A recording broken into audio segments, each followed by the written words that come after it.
Salam Media Sriwijaya. Kegiatan pemecahan rekor peserta tarik tambang terbanyak yang diadakan Ikatan Alumni IKA Universitas Hasanuddin Makassar ternyata berujung tragedi.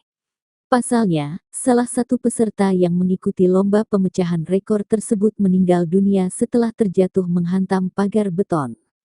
Peristiwa nahas itu terjadi di Jalan Jenderal Sudirman, Kota Makassar, Sulawesi Selatan pada Minggu tanggal 18 Desember tahun 2022 pagi waktu setempat.